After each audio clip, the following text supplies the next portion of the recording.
What up, nerds? Welcome to the Nerdy Narrative. My name is Leslie Smith, and welcome to my December monthly wrap-up. Just gonna run through and recap all of the books that I read during the month of December. Y'all know I love to talk, but I'm going to attempt to keep it simple and short.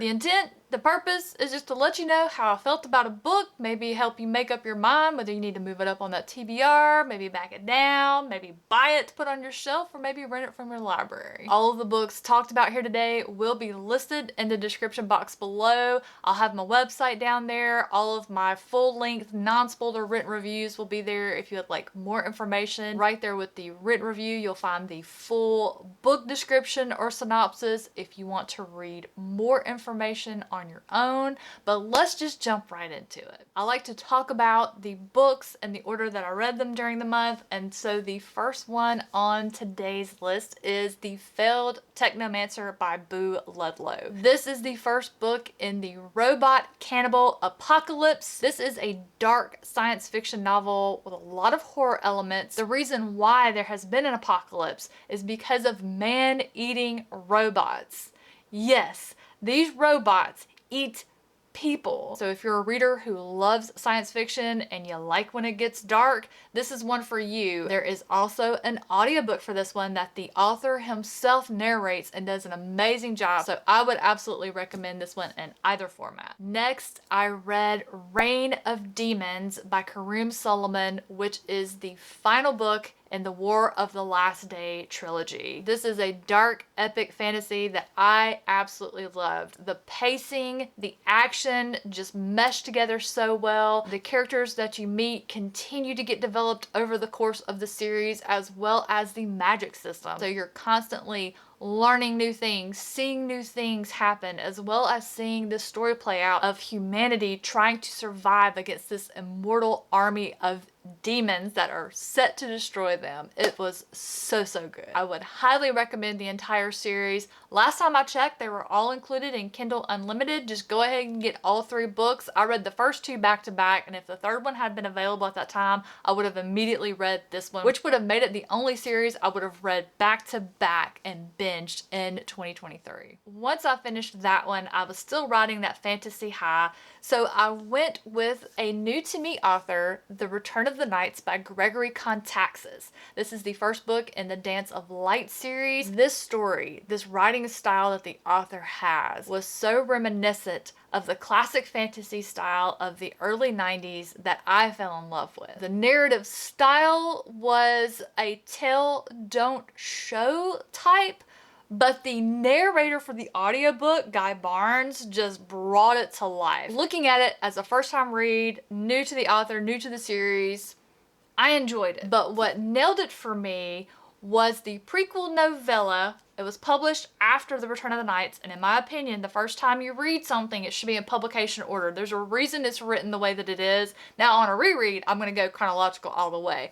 First time through, always publication order, and oh my gosh, the prequel novella, The Night of the Moon, was so deliciously grimdark. I mean, this went there, and I was shocked when I talked to the author. A lot of the inspiration for some of the worst moments that happened in this book came from things that really happened in Greece. It's the perfect mix of that classic fantasy writing style with mythology and folklore, and there's something in this series that I loved as a little girl, and I'm not gonna tell you what it is, and as soon as you read it, you're gonna know. You're gonna be like, oh, little girl, they always love this particular type of thing when they're little. And you know what? That never goes away. I'm a big girl and I still love it, so I'm gonna leave that a secret. But definitely grab that series, and just the covers are stunning, so go ahead and just buy them. Next, I read the advanced reader copy of Nethergeist by Nick Stevenson. This is the first book in a new series by this author. Nowhere I have been able to find the name of this series, so I am going to step out on a limb and think maybe it's just going to be called Nethergeist. This is a dystopian literary fantasy, and the fantasy elements weren't even the best part of this one for me. It was actually the political plot that was kind of the side story for this one. It was the catalyst for where the book begins, how we get some action going. But because it feels like it starts in the middle It's 1,000 years after this Emperor Goat has conquered. Even though there is an army of resistance who is still fighting him somewhere, we don't see any of that here where we are. There was very minimal character development except for one character in particular, which is probably why that ended up being my favorite character. The major turnoff is the writing style. It's extremely highbrow, which I believe interferes with the literary themes that the author was trying to put forth to readers. Will I continue the series? Absolutely not. Fortunately for me, following Nethergeist, I had a 5-star read. It was Thrice by Andrew D. Meredith. It is the first book in the fantasy series called Needle and Leaf. I loved learning about the magic system alongside of Joven, who is sort of forced into this magical world when he has to go on the run to protect his adoptive son, Leaf. You mama bookworms out there, this is going to be one for you. Even if you're not a big fantasy fan, there is no way that you can read this book and not fall in love immediately with the little boy who is Leaf. From my standpoint, as someone who as a child had a parental figure choose to love me, then give birth to me, but they love me just like they had given birth to me. That is what appealed to me the most out of this one. The relationship of Joven and Leaf. It was so cute. Just absolutely love this book. Again, I have to speak about the audiobook narration of Andrew G. Meredith. An extraordinary author, exceptional audiobook narrator. He is the total package. So you found family trope lovers out there, you're going to want to put this one on your TBR if you haven't already. I feel like I'm the last person to read this series, honestly. And then I started the audiobook for Broke Down Prophets by S.A. Cosby. I did do a dedicated review for this one. It is non-spoiler. It's really just how I felt about this one. This book was hilarious. If you're a fan of S.A. Cosby and you love how he writes about his themes of love, money, sex, power, that gritty crime, thriller, suspense, this one is definitely one you're going to want to listen to. I actually found this one because it was free through my Audible subscription, and it may still be free. So if you haven't read S.A. Cosby and you would like to try him out, I would definitely recommend this one. I want to say this is less than 5 hours to listen to, and if you are a fan of S.A. Cosby, you are going to love this one. He really gets in deep on the humor with this one, and I just had the best time with it. Next, I read Sea of Souls by N.C. Scrimmager. It's the first book in a new fantasy series by this author, the Sea of Souls saga.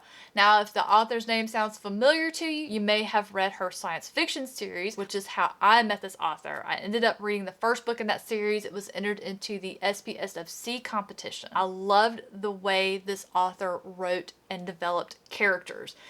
In the science fiction series, she created whole alien races and just gave them history and culture, and it was amazing. So I knew that I was going to be in for a treat with this one as far as characters. I'm a character-driven reader.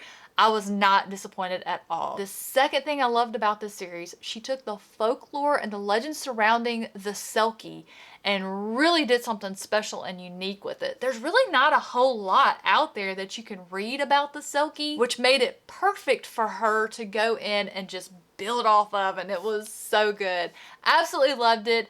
I was not ready for the end. I'm dying for the next book. I need the next book. I would say this is a series you're going to want to own physically, because I know as soon as I get that second book, I'm going to reread the first one. Plus, it's really beautiful, and also this was one I tabbed up a whole lot. Just all of the things about the magic system, learning about the Selkie magic and all of the other folklore that was listed. I was tabbing like crazy. I know I'm going to be referring to those when I get to book 2. As part of my Dresden Files reread, I read the graphic novels Wild Card and Dogmen.